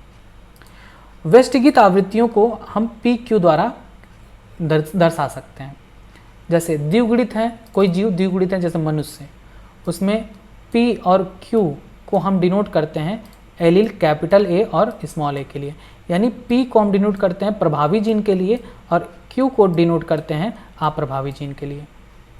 अब कोई जीव है जिसमें दोनों जीन प्रभावी हैं AA, तब उसे हम किससे डिनोट करेंगे? P स्क्वायर से। कोई जीव है जिसमें दोनों जीन अप्रभावी पाया जा रहा है तो उसे हम डिनोट करते हैं Q स्क्वायर से। कोई जीव ऐसा भी हो सकता है जिसमें एक जीन प्रभावी और दूसरा अप्रभावी हो, पाया जा सकता है, तो उसे हम डिनोट करते हैं 2PQ से। इस प्रकार से उस आबादी में कुल पाए जाने वाली एलील आवृत्तियां क्या होंगी? P square plus Q square plus 2PQ बराबर 1 होंगी। जितनी भी आवृत्तियां पाई जाएंगी उसकी मात्रा क्या होगी? 1 होगी। और ये दर्शाता है P प्लस Q के होल स्क्वायर का फार्मूला। बस यही दिया था हार्डी-वेनबर्ग ने। ठीक यही जब नापी गई आवृत्ति अपेक्षित मान से भिन्न होती है, अगर ये अपेक्षित मान से भिन्न आ जाए तो क्या दर्शाएगा? परिवर्तन दर्शाएगा, यानी इनकी आवृत्तियों में कोई परिवर्तन हुआ है। आवृत्तियों में परिवर्तन ही क्या कहलाता है? जैव विकास का एक कारण बनता है, यानी कोई एक जाति दूसरी जाति में परिवर्तित हो जाती है, नई जाति में उत्पन्न हो जाती है। आनुवंशिक साम्यता में विभिन्नता, जैसे कि जीव संख्या में एलील की आवृत्ति में परिवर्तन के परिणाम स्वरूप विकास होता है। 5 घटक ऐसे हैं जो हार्डी-वेनबर्ग को की साम्यता को प्रभावित करते हैं। कौन कौन से? जीन पलायन या जीन प्रवाह, आनुवंशिक विचलन, उत्परिवर्तन, आनुवंशिक पुनर्योगज या प्राकृतिक वर्ण, नेचुरल सिलेक्शन। ठीक है, बहुत ज़्यादा डिटेल यहाँ पर नहीं बताऊंगा, एक सिंपल सा बताता हूँ उत्परिवर्तन को। हार्डी-वेनबर्ग प्रिंसिपल क्या कह रहे हैं? हार्डी-वेनबर्ग क्या कहते हैं? ये कह रहे हैं कि भैया जितने भी आबादी में जीन पाए जाते हैं, जितने एलील पाए जाते हैं, वो एकदम फिक्स हैं। अगर इनके हार्डी-वेनबर्ग प्रिंसिपल में अगर ये जो आवृत्तियां हैं ना, जीन एलील की आवृत्तियां हैं, वो अगर परिवर्तित होती हैं तब क्या होता है? एक नई जाति का विकास होता है। अब इस कौन प्रभावित कर रहा है? उत्परिवर्तन। उत्परिवर्तन क्या करता है? उत्परिवर्तन होता है डीएनए में पाए जाने वाले जीन का बदलाव। तो जब जीन बदल जाएगा तो एलील बदलेगा, एलील बदलेगा तो लक्षण बदलेंगे, और धीरे धीरे जब बहुत ज़्यादा लक्षण बदलेगा तो वो एक जाति से दूसरी नई जाति विकसित हो जाती है। बस नेक्स्ट आता है क्वेश्चन, मिलर के प्रयोग का स्वयं नामांकित चित्र बनाइए। मिलर ने क्या किया था? मिलर ने किया था प्रयोग यह दर्शाने के लिए पृथ्वी पर किस प्रकार से अमीनो अम्लों का निर्माण हुआ होगा। उन्होंने लैब में एक ऐसा सेटअप बनाया, एक ऐसे ग्लास को लिया जिसमें ऐसा कंडीशन उन्होंने बनाया कि जो पहले पृथ्वी पर रही होगी। पृथ्वी पर क्या था पहले? पृथ्वी पर पहले था CH4 अमोनिया, मीथेन, गलती हो गई, CH4 methane, NH3 ammonia, H2O यानी जल और H2 यानी हाइड्रोजन। इन्होंने इतनी चीज़ें लिया इसमें, और इलेक्ट्रोड के माध्यम से जब उसमें इलेक्ट्रिसिटी प्रोवाइड कराया, जैसे होता था पृथ्वी पर पहले पृथ्वी पर यही गैसें उपस्थित थीं, methane, ammonia, water vapours, hydrogen, और लगातार वहाँ पर लाइटनिंग होती थी, बिजली कड़कती थी, तो उस वजह से धीरे धीरे अमीनो अम्ल बना होगा, ऐसा मिलर मानते थे। उन्होंने ऐसा ही सेटअप बनाया लैब में और उन्होंने वही प्रयोग किया। इन्हीं गैसों को लेकर इलेक्ट्रोड्स के माध्यम से इन्होंने लाइटनिंग दी और देखा धीरे धीरे कि यहाँ पर उनको कुछ समय बाद अमीनो अम्ल मिला। तो यह दर्शाता है कि अमीनो अम्ल का निर्माण पृथ्वी पर कैसे हुआ होगा। ठीक है, बस आपको ये फिगर बनाना था। आप चाहे तो ये फिगर बना लीजिएगा या फिर एनसीईआरटी में दी गई है तो आप उसे भी बना सकते हैं।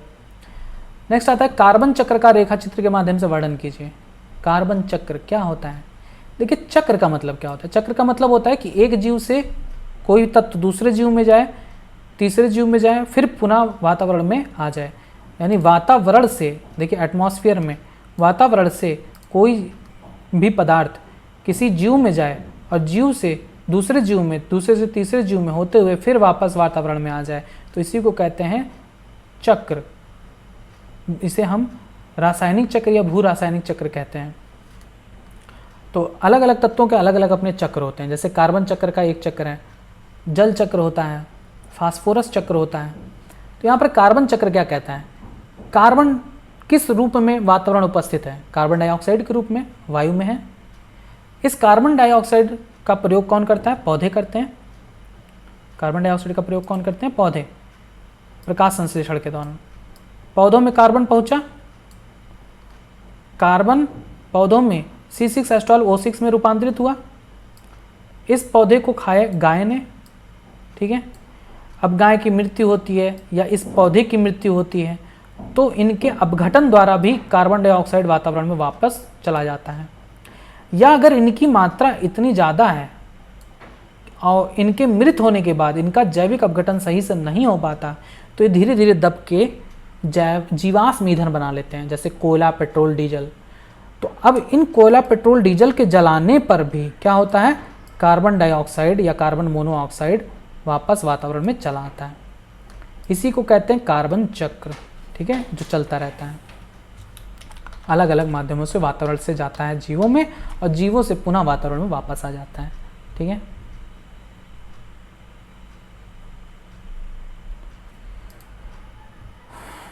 तो देखिए कार्बन चक्र क्या है? कार्बन को जीवन का आधार कहा गया है क्योंकि यह जीवों के शरीर का आवश्यक घटक है। यह जीव द्रव्य का महत्वपूर्ण भाग है। यह प्रोटीन, वसा, शर्करा, न्यूक्लिक अम्ल आदि अणुओं में उपस्थित होता है। सजीव शरीर के शुष्क भार का 49% भाग कार्बन से बना होता है। देखिए सबसे ज़्यादा मात्रा में पाया जाने वाला तत्व कौन सा है हमारे शरीर में? ऑक्सीजन। दूसरे नंबर पर कार्बन। तो वैश्विक कार्बन की कुल मात्रा का लगभग 71% कार्बन समुद्र में विलय के रूप में है। सबसे ज़्यादा कार्बन कहाँ पर है? कार्बन है समुद्र में विलय के रूप में, कार्बन विलय के रूप में, कार्बन डाइऑक्साइड के रूप में उसमें समुद्र के जल में घुला हुआ होता है। 1% कार्बन वायुमंडल में कार्बन डाइऑक्साइड के रूप में विद्यमान होता है।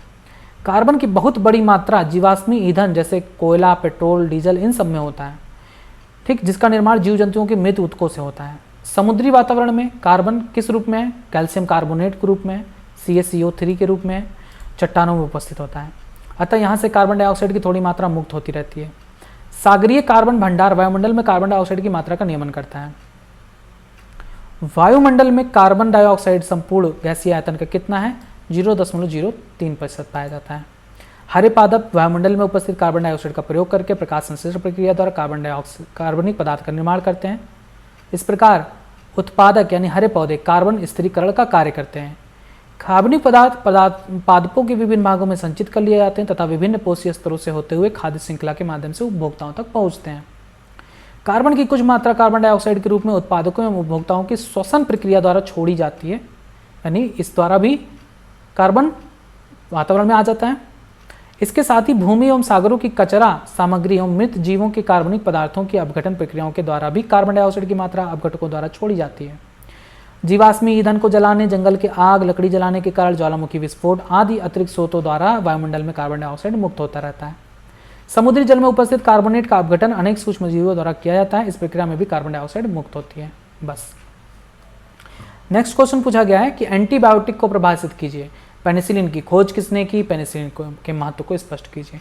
3 नंबर का है। 1 नंबर दिया जाएगा, बताइए एंटीबायोटिक होता क्या है। दूसरा नंबर दिया जाएगा, बताइए पेनिसिलिन की खोज किसने की।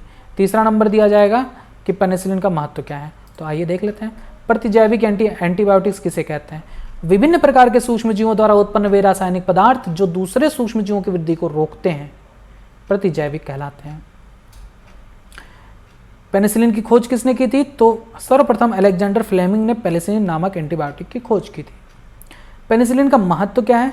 तो पेनिसिलिन ऐसा प्रतिजैविक है जिसका उपयोग विभिन्न रोगों के निदान में किया जाता है। ये औषधियाँ अन्य सूक्ष्म जीवों की वृद्धि का संदमन करती हैं, यानी ये किसी भी सूक्ष्म जीव को रोकती हैं, उनकी वृद्धि को, और उनको नष्ट करती हैं।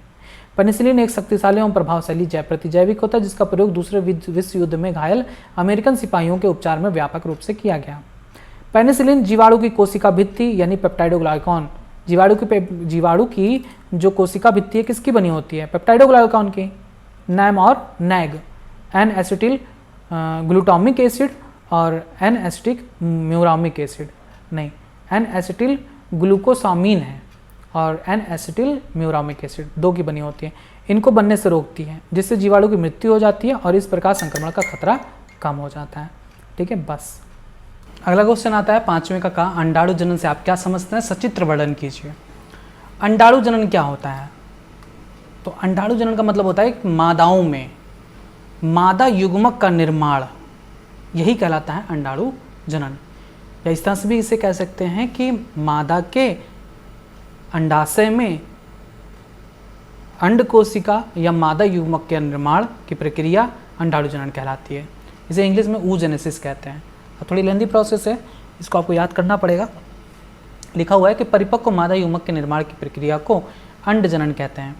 मादा में अंड जनन की शुरुआत कब होती है? तो भ्रूणीय परिवर्धन के समय होती है। यानी जब मादा अपनी माता के गर्भ में होती है तभी उसके अंदर अंड जनन की प्रक्रिया शुरू हो जाती है। उस समय कई मिलियन मात्र युग्मक कोशिकाएं, जिन्हें हम अंड जननी कहते हैं, प्रत्येक अंडाशय, 2 अंडाशय होते हैं, दोनों अंडाशयों के अंदर कई मिलियन ऊगोनिया यानी अंड जननी बन जाती हैं। और फिर जब उसका जन्म हो जाता है, मादा का जब जन्म होता है माता के शरीर से, तो जन्म के पश्चात जो अंड जननी है उसका निर्माण और वृद्धि नहीं होता। यानी जितनी अंड जननी मादा के अंदर, माता के गर्भ के अंदर रहते हुए बन गई, उतनी ही रहती है, उससे ज़्यादा नहीं बनती। अब फिर क्या होता है? अंड जननी में समसूत्री विभाजन होता है, जिससे प्राथमिक अंडक यानी प्राइमरी oocyte का निर्माण होता है। प्राथमिक अंडक में अर्धसूत्री प्रथम विभाजन शुरू होता है, जो पूर्वावस्था फर्स्ट में प्रविष्ट होकर स्थायी तौर पर अवरुद्ध हो जाता है। और उसके बाद प्रत्येक प्राथमिक अंडक कणिकामय कोशिकाओं यानी ग्रैनुलोसा सेल्स से की आवृत से आवृत होती है। अब इन्हें हम प्राथमिक पुटक कहते हैं, प्राइमरी फॉलिकल।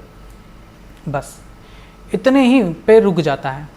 और इस एक प्रक्रिया होती है, उसके दौरान इन पुटकों की भारी मात्रा जन्म से लेकर जब मादा यौवनारंभ में पहुंचती है, अपने 15 से 18 साल की एज में पहुंचती है, तब तक बहुत सारी प्राथमिक पुटिका नष्ट हो चुकी होती है।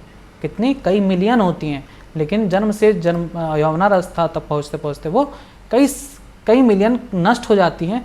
और यौवनारंभ के समय कुल कितनी बचती हैं? केवल 60,000 से 80,000 प्राथमिक पुटक शेष बचते हैं।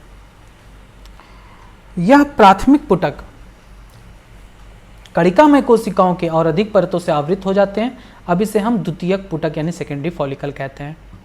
यह द्वितीयक पुटक जल्द ही एक तृतीयक पुटक यानी टर्सरी फॉलिकल में परिवर्तित हो जाता है। इसकी तरल से भरी गुहा को एंट्रम कहा जाता है। यह इसका एक विशिष्ट लक्षण है।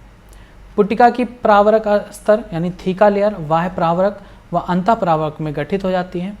तृतीयक पुटक के भीतर प्राथमिक अंडक के आकार में वृद्धि होती है और इसका प्रथम अर्धसूत्री विभाजन पूरा होता है।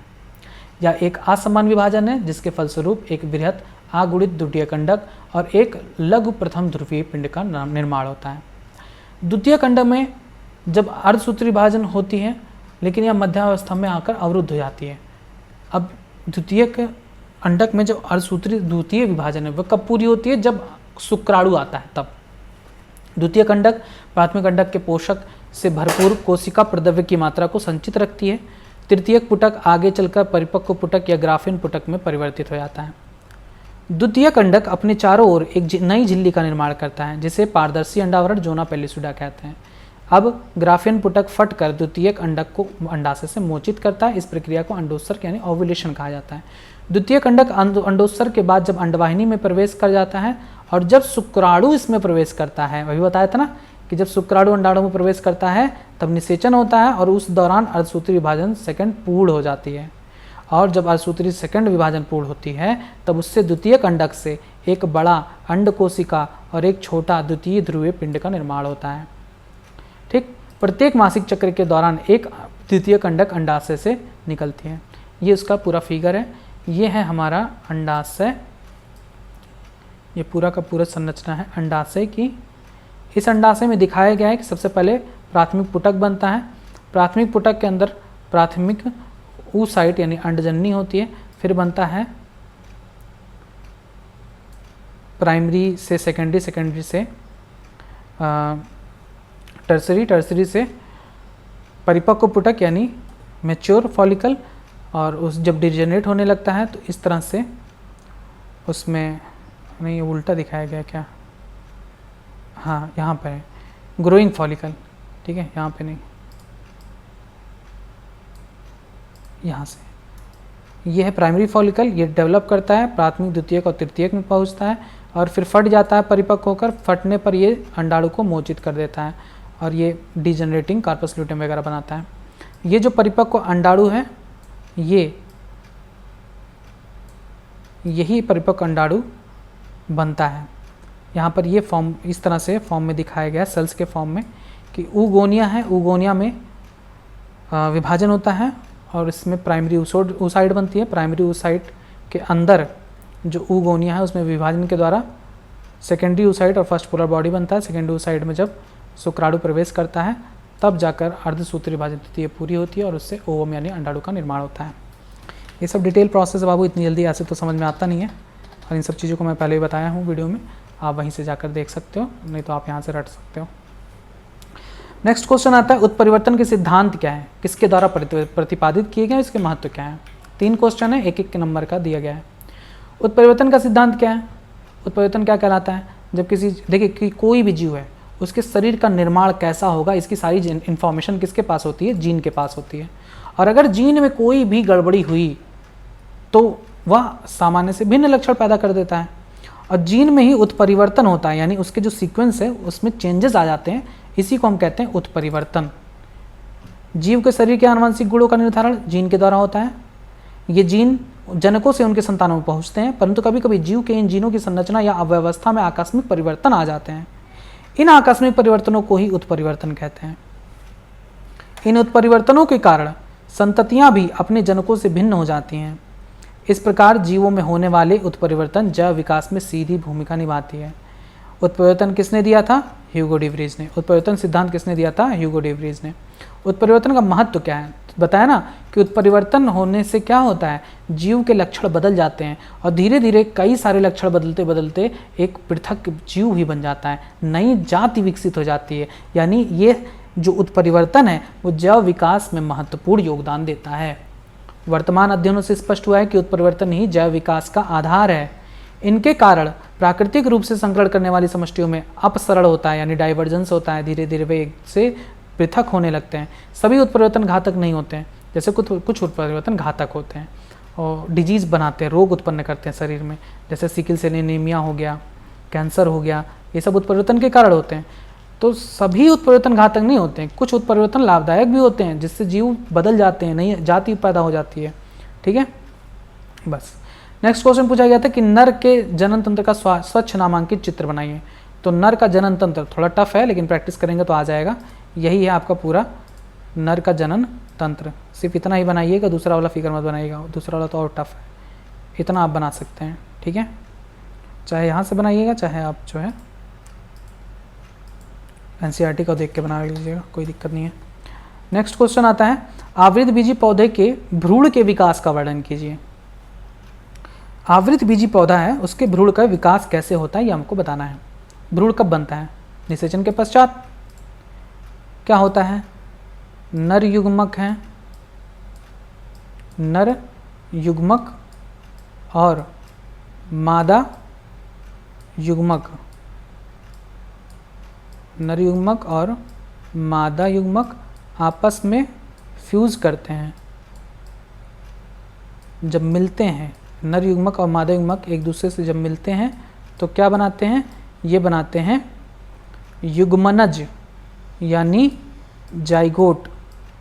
और यही युग्मनज विभाजन द्वारा, विभाजन और विभेदन द्वारा क्या बनाता है, भ्रूण बनाता है। इसी युग्मनज से क्या बनता है, भ्रूण। तो पूछा गया है कि आवृत बीजी पौधों में भ्रूण का निर्माण कैसे होता है, भ्रूण का विकास कैसे होता है। तो निषेचन के पश्चात ही होगा। आइए देखते हैं। आवृत बीजी पौधे क्या होते हैं, पुष्प उत्पन्न करने वाले, जिनमें पुष्प उत्पन्न होती है। निषेचन के पश्चात जो अंड कोशिका है वह युग्मनज या निषिक्तांड बनाती है, जो विकसित होकर भ्रूण बनाता है। भ्रूण के विकास की प्रारंभिक अवस्थाएं एक बीजपत्री और द्विबीजपत्री पौधों में तो समान होती हैं, लेकिन बाद में अवस्थाओं में काफ़ी अंतर देखने को मिलता है। तो यहाँ पर हम सिर्फ द्विबीजपत्री भ्रूण का विकास बताए हैं। होता क्या है, निषेचन के पश्चात युग्मनज अपने चारों ओर सेलुलोज की मोटी भित्ति बना लेती है। अब इसे हम निषिक्तांड कहते हैं। याद करना पड़ेगा, ये लंबा प्रोसेस है, इतना आसान नहीं है, याद कर डालिएगा सब। निषिक्तांड सर्वप्रथम एक अनुप्रस्थ विभाजन द्वारा विभाजित होकर दो असमान कोशिका, एक बड़ी आधार कोशिका तथा एक छोटी अंतस्थ कोशिका बनाती है। आधार कोशिका को निलंबक कोशिका यानी सस्पेंसर सेल कहते हैं तथा अंतस्थ कोशिका को भ्रूणीय कोशिका या एम्ब्रियोनल सेल्स कहते हैं। आधार कोशिका बीजांड द्वार की ओर तथा अंतस्थ कोशिका निभाग की ओर स्थित होता है। आधार कोशिका में अनुप्रस्थ विभाजन तथा भ्रूणीय कोशिका में अनुदैर्ध्य विभाजन होता है। इसके फलस्वरूप 4 कोशिकाओं का निर्माण होता है। या अंग्रेजी भाषा के अक्षर टी के समान प्रतीत होती हैं। इस तरह से ये कोशिकाएं व्यवस्थित होती हैं कि वह जैसे टी दिखती हैं, जिसे प्राक भ्रूण यानी प्रो एम्ब्रियो कहते हैं। अब आधार कोशिका कई बार अनुप्रस्थ विभाजन द्वारा विभाजित होकर 6 से 10 कोशिका वाली लंबी संरचना बनाती है, जिसे निलंबक यानी सस्पेंसर कहते हैं। निलंबक कोशिका की शीर्षस्थ कोशिका फूली हुई होती है, इसे पुटिका कोशिका यानी वेसिकुलर सेल्स अथवा चूषक कोशिका हॉस्टोरियल सेल कहते हैं, तथा इसके सबसे निचली कोशिका अधा स्फीतिका यानी हाइपोफाइसिस कहलाती है। अधा स्फीतिका विभाजन करके मूलांकुर यानी रेडिकल का अग्रभाग तथा मूल गोप यानी रूट कैप का निर्माण करती है। निलंबक का मुख्य कार्य बीजांडकाय से भोजन का अवशोषण कर वृद्धि कर रहे भ्रूण को पोषण प्रदान करना है। इसी समय भ्रूणीय कोशिका जो पहले अनुदैर्ध्य विभाजन द्वारा 2 कोशिकाओं का निर्माण कर चुकी है, पुनः अनुदैर्ध्य विभाजन द्वारा विभाजित होती है। इसके फलस्वरूप 4 भ्रूणीय कोशिकाओं का निर्माण होता है। ठीक है, याद कर लीजिएगा इसको, समझाने वाला इसमें ज़्यादा कुछ है नहीं, रट्टा मारने वाला है, तो आप देख लीजिएगा इसको। नेक्स्ट आता है, पीडीएफ को डाउनलोड जरूर कर लीजिएगा, डिस्क्रिप्शन में लिंक दिया गया है वहाँ से। ठीक है, नेक्स्ट क्वेश्चन आता है 6वें का प्लाज्मोडियम की विभिन्न प्रजातियाँ कौन सी हैं और इनके द्वारा उत्पन्न विभिन्न प्रकार की मलेरिया का वर्णन कीजिए। प्लाज्मोडियम बताइए कौन सा रोग उत्पन्न करता है? मलेरिया। तो प्लाज्मोडियम मनुष्यों में मलेरिया रोग उत्पन्न करता है। इसकी विभिन्न जातियाँ कौन कौन सी हैं? प्लाज्मोडियम वाइवेक्स है, प्लाज्मोडियम मलेरियाई है, प्लाज्मोडियम फैल्सीपैरम है। अब इनके द्वारा कौन कौन सा रोग उत्पन्न होता है? तो प्लाज्मोडियम वाइवेक्स के द्वारा होता है बेनिग्न टर्सियन मलेरिया, और प्लाज्मोडियम मलेरिया के द्वारा होता है क्वार्टन मलेरिया, और प्लाज्मोडियम फैल्सीपैरम के द्वारा होता है पर्नीसियस या सेरिब्रल या क्वार्टिडियन या मैलिग्नेंट मलेरिया होता है। ठीक है, यही 2 क्वेश्चन पूछा गया था कि प्लाज्मोडियम की विभिन्न प्रजाति कौन कौन सी हैं और उनके द्वारा कौन कौन से रोग किस प्रकार के मलेरिया उत्पन्न होते हैं। ठीक, नेक्स्ट क्वेश्चन पूछा गया डीएनए फिंगरप्रिंटिंग से आप क्या समझते हैं? तो डीएनए फिंगरप्रिंटिंग क्या होता है, इस प्रोसेस को भी यहाँ पर बताया गया है, ये याद कर लीजिएगा। चलिए थोड़ा सा बता ही देते हैं। इसमें व्यक्ति के डीएनए के आधार पर उसकी पहचान की जाती है। आपको पता है कि पृथ्वी पर जितने भी जीव हैं सबके डीएनए अलग अलग होते हैं। माँ बाप के और बच्चे के डीएनए भी अलग होते हैं। 99.9% मैच कर जाएंगे, लेकिन 0.1% का डिफरेंस जरूर होता है हर प्राणी में। जैसे आपके अंगूठे के निशान अलग अलग होते हैं सभी के, वैसे ही हमारे डीएनए भी अलग अलग होते हैं, और इसी के आधार पर हम डीएनए फिंगरप्रिंटिंग करते हैं और पहचान सकते हैं कि डीएनए किसका फिंगरप्रिंटिंग है। डीएनए फिंगरप्रिंटिंग का प्रयोग बहुत सारे आपराधिक मामलों को सुलझाने में किया जाता है। इसके कुछ चरण हैं, जैसे सबसे पहले हमें डीएनए प्राप्त करना, यानी प्राणी के जो शरीर से जो डीएनए है उसका नमूने को पृथक करना। और डीएनए में कहीं कहीं पर छोटे खंड होते हैं, उन्हें हम पैलिंड्रोम कहते हैं, पैलिंड्रोम सीक्वेंस। इन्हीं की वजह से एक प्राणी का डीएनए दूसरे से भिन्न होता है। पैलिंड्रोम सीक्वेंस क्या होते हैं? ऐसे सीक्वेंस जिसको चाहे लेफ्ट साइड से पढ़ो चाहे राइट साइड से पढ़ो, दोनों एक ही तरह के मालूम प्रतीत होते हैं। जैसे मलयालम होता है, आप मलयालम शब्द जब लिखोगे तो उसको लेफ्ट से पढ़ो चाहे राइट से पढ़ो, उसका मतलब आपको मलयालम ही पढ़ पाओगे। उसी तरीके से दूसरा प्रोसेस में आता है डीएनए को काटते हैं हम। प्रतिबंधन एंडोन्यूक्लियस एंजाइम की सहायता से डीएनए को काट के छोटे छोटे खंडों में तोड़ देते हैं। ठीक, इन्हें हम VNTRS कहते हैं, वेरिएबल नंबर टेंडम रिपीट्स। अब हम डीएनए जो खंड हैं उनको जल इलेक्ट्रोफोरेसिस के माध्यम से व्यवस्थित करते हैं, विद्युत धारा प्रवाहित करके उन्हें छोटे छोटे खंड में पृथक करके व्यवस्थित कर देते हैं। फिर हम डीएनए को प्रोब के माध्यम से बांधते हैं और हमें एक सीक्वेंस मिल जाता है कि कितने रेखाएं बन सकती हैं अगर हम उसका एक्सरे लेते हैं। तो ये डीएनए प्रोब के माध्यम से होता है। प्रोब क्या होता है? प्रोब ऐसे नाइट्रोजन क्षारकों के समूह होते हैं जिनमें रेडियो एक्टिव मटेरियल यूज किए जाते हैं, जिनको अगर हम एक्सरे लेते हैं तो वो दिखाई पड़ते हैं फिल्म पर। इसीलिए प्रोब को बांधा जाता है कि डीएनए का हमको सीक्वेंस मिल जाए कि किस प्रकार से दिखता है। फिंगरप्रिंटिंग के अंत में डीएनए खंडों को एक्स किरण फिल्म पर लिया जाता है। एक्सरे जब लेते हैं तो उसमें काले और सफ़ेद रंग की पट्टियाँ बनती हैं, और ये जो काले सफ़ेद पट्टी की रंगीन पट्टियाँ हैं वही डीएनए प्रिंटिंग कहलाती हैं। और यही हर व्यक्ति का अलग अलग बनता है। ऐसे है ना, चिन्ह होता है। ऐसे मान लो कि यहाँ पर एक एक्सरे फिल्म जो बनाई गई डीएनए फिंगरप्रिंटिंग की, तो उसमें ऐसे ऐसे लाइनिंग बनती है। तो ये जो लाइनिंग है ना, वो सभी के डीएनए का अलग अलग बनता है। इससे पहचान हो जाता है कि किसकी डीएनए फिंगरप्रिंटिंग है ये। ठीक, ये लाइनिंग अलग अलग सब में बनती है।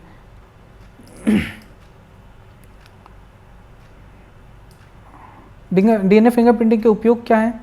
तो पैतृक परीक्षण में सहायक होते हैं, यानी माता पिता से जो संतान उत्पन्न होती है, संतान उन्हीं की है कि नहीं है, इसका परीक्षण में सहायक होता है। या बलात्कार, हत्या व अन्य अपराधों के अपराधों के निर्धारण में सहायक होता है। विलुप्तता के कगार पर खड़े जंतुओं के संरक्षण में भी सहायक होता है। नेक्स्ट क्वेश्चन पूछा गया था कि प्रदूषण को परिभाषित कीजिए। जल प्रदूषण को कैसे नियंत्रित कर सकते हैं? प्रदूषण क्या होता है? प्रदूषण का मतलब होता है वायु, जल एवं मृदा की भौतिक, रासायनिक और जैविक विशेषताओं का अवांछनीय परिवर्तन जो मनुष्य एवं अन्य जंतुओं, पौधों, भवनों आदि को किसी भी रूप से हानि पहुंचाता है, प्रदूषण कहलाता है। यानी वायु की क्वालिटी खराब हो जाए, जल की क्वालिटी खराब हो जाए, मृदा की क्वालिटी खराब हो जाए, तो इससे जो भी परिवर्तन, अवांछनीय परिवर्तन मनुष्य या अन्य जंतुओं पर पड़ता है, उसी को हम क्या कहते हैं? प्रदूषण कहते हैं। वायु की गुणवत्ता खराब हो जाए और हम सांस ना ले पाएँ, तो इससे मनुष्य प्रभावित हो रहे हैं, तो इसे कहते हैं वायु प्रदूषण। जल प्रदूषण क्या कहलाएगा? जल में घुलनशील ऐसे पदार्थ आ जाएं जो सामान्य रूप से जल में उपस्थित नहीं होते और मनुष्य में रोग उत्पन्न करें, तो जल प्रदूषण कहलाता है। इसी तरीके से मृदा प्रदूषण होता है। तो पर्यावरण प्रदूषण को नियंत्रित तथा इसकी संरक्षण करने एवं हमारे पर्यावरण की गुणवत्ता को सुधारने के लिए भारत सरकार द्वारा पर्यावरण संरक्षण अधिनियम 1986 पारित किया गया था। प्रदूषण कितने प्रकार के होते हैं? 5 मुख्य प्रकार के होते हैं। वायु प्रदूषण, ध्वनि प्रदूषण, जल प्रदूषण, मृदा प्रदूषण और रेडियोधर्मी प्रदूषण। इसी में आपको क्वेश्चन पूछा गया कि जल प्रदूषण का नियंत्रण कैसे करें। जल प्रदूषण का नियंत्रण कैसे करने के लिए जलाशयों की स्वच्छता को कायम रखने के महत्व को समझाते हुए भारत सरकार ने 1974 में जल प्रदूषण निरोध एवं नियंत्रण अधिनियम पारित किया है, जिससे हमारे जल संसाधनों को प्रदूषित होने से बचाया जा सके। जल प्रदूषण को कम करने के लिए निम्न तरीके अपनाए जा सकते हैं। पहला, उद्योगों व कारखानों से निकले अपशिष्टों को नदियों में प्रवाहित होने नहीं देना जाना चाहिए। घरेलू अपमार्जकों का कम से कम उपयोग करना चाहिए। इसके स्थान पर साबुन का प्रयोग करना चाहिए, क्योंकि घरेलू जो अपमार्जक होते हैं ना, सर्फ हम तो प्रयोग में ले लेते हैं, लेकिन वो नालियों के द्वारा जब जल में जाता है ना, नदियों में जाता है, तो सर्फ जो है डिकम्पोज नहीं होता। इसी वजह से वो लॉन्ग टाइम रहकर वहाँ पर नुकसान पहुँचाता है, जल को दूषित करता है। ठीक है। नगरों के जो वाहित मल हैं, वाहित मल संयंत्र द्वारा उपचार के पश्चात ही नदियों में छोड़ना चाहिए। ताप विद्युत संयंत्र से निकले वाले तप्त जल ठंडा करने के बाद तो पुनः उपयोग में लाया जाना चाहिए या नदियों में छोड़ना चाहिए।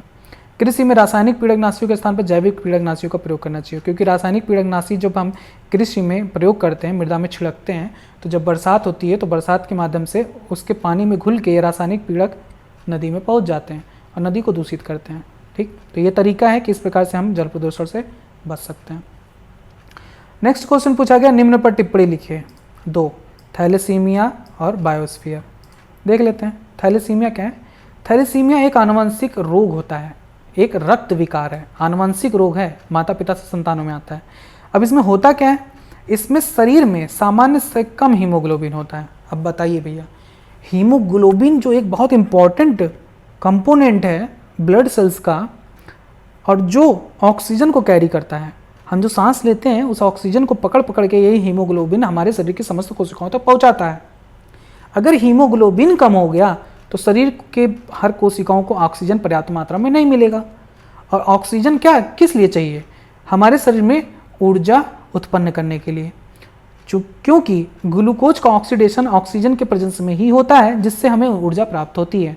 अगर ऑक्सीजन ही नहीं रहेगा तो ग्लूकोज का कंबशन नहीं होगा, हमें ऊर्जा नहीं मिलेगी।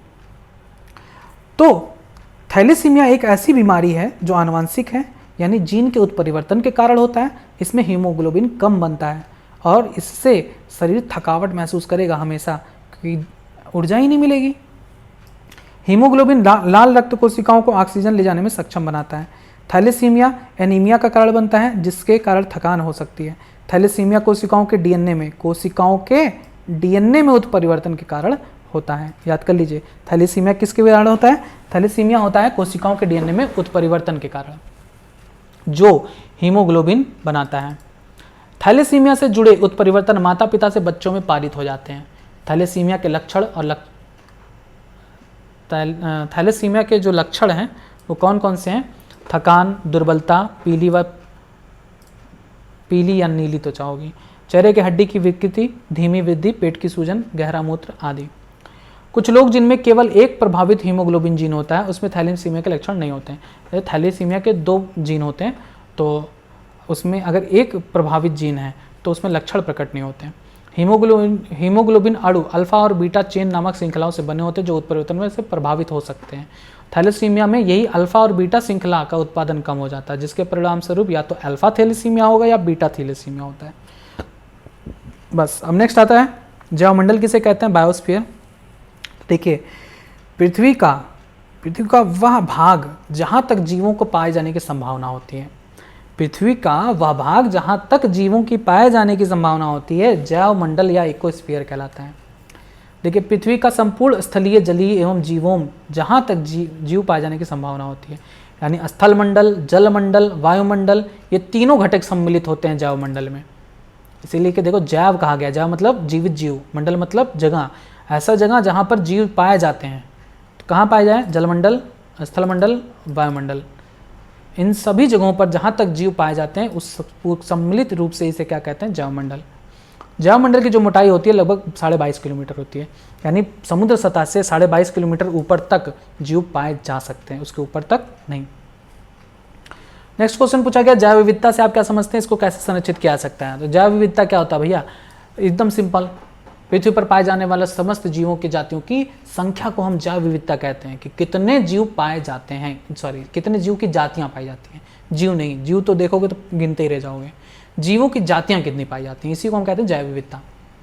जैव विविधता को अंग्रेजी में बायोडाइवर्सिटी कहते हैं, या दो शब्दों बायो और डाइवर्सिटी से मिलकर बनाए। यहाँ बायो का अर्थ है लिविंग यानी जीवित जीव, और डाइवर्सिटी का अर्थ है डिफरेंट स्पीसीज यानी विभिन्न प्रजातियाँ, अर्थात जीवों की विभिन्न जातियों का पाया जाना ही जैव विविधता कहलाता है।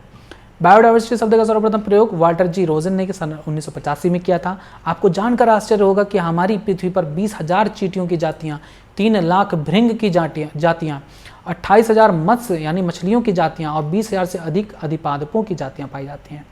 वास्तव में जैव विविधता जीवों में आकार की भिन्नता, जीव समूहों में अंतर तथा किसी क्षेत्र की पारिस्थितिक संरचना में विविधता को दर्शाता है।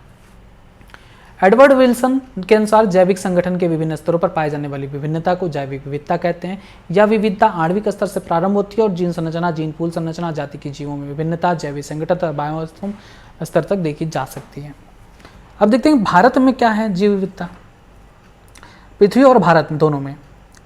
देखिए पृथ्वी पर कुल जीवों की जातियां कितनी पाई जाती हैं, 1.7 to 1.8 मिलियन। ये बहुत इंपॉर्टेंट क्वेश्चन है।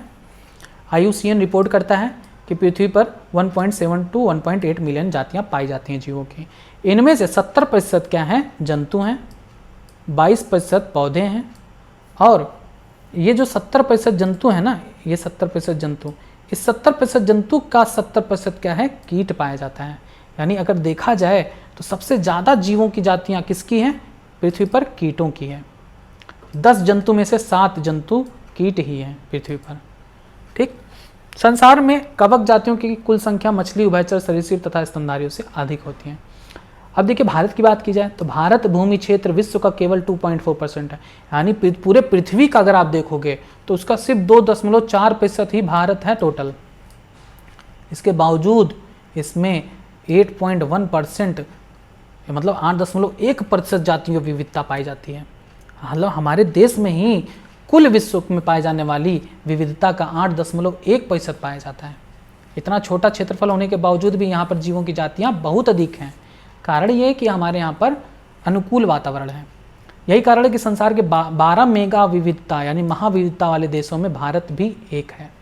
भारत में लगभग 50,000 पादप जातियाँ तथा इससे 2 गुना से अधिक जंतु जातियाँ पाई जाती हैं।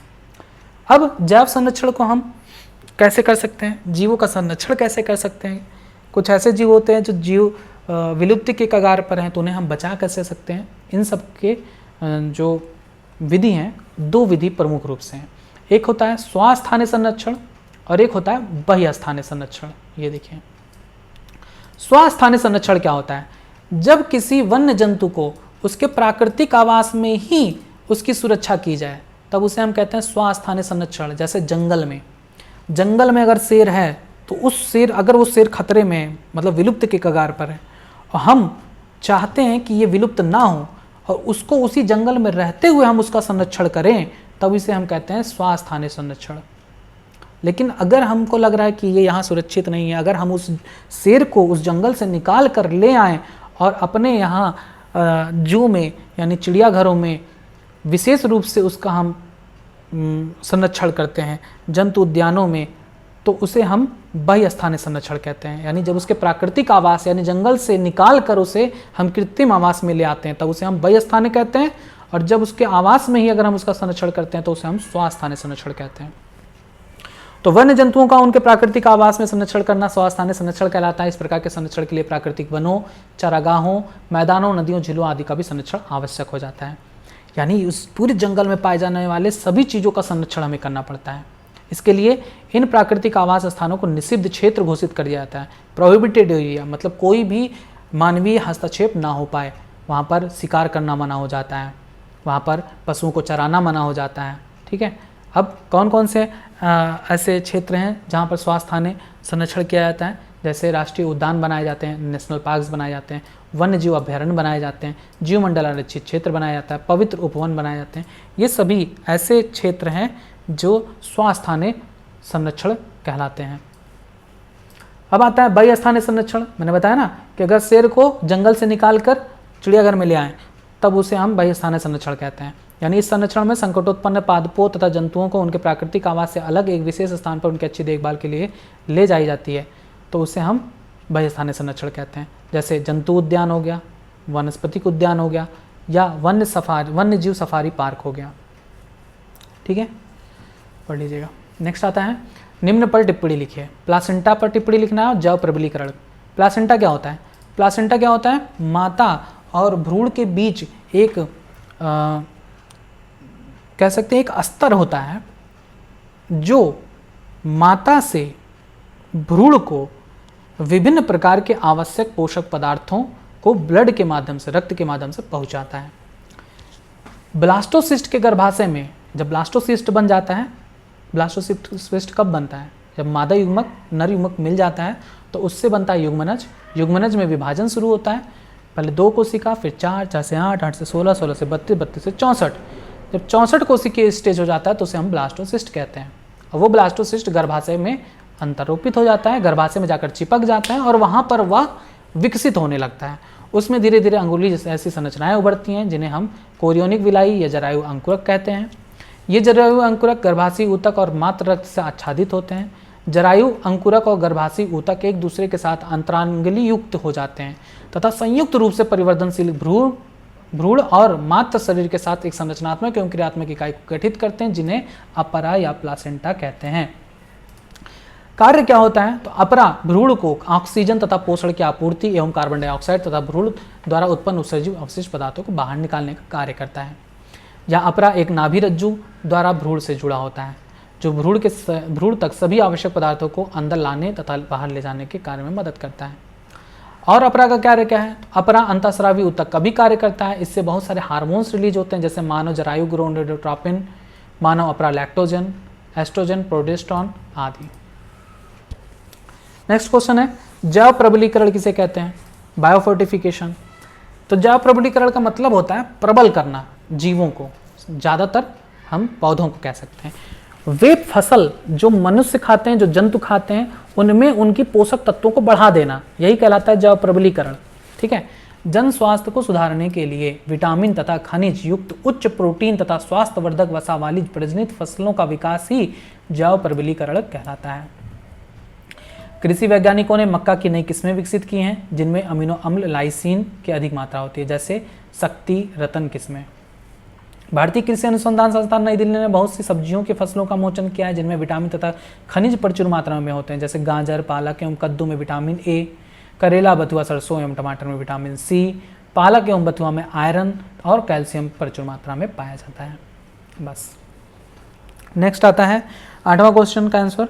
संकटाग्रस्त जातियों से क्या समझते हैं? संरक्षण के लिए किए गए विभिन्न प्रकार के उपायों का वर्णन कीजिए। अभी ऊपर बताया ही गया है, बस यहाँ जानना है कि संकटाग्रस्त जातियाँ क्या होती हैं।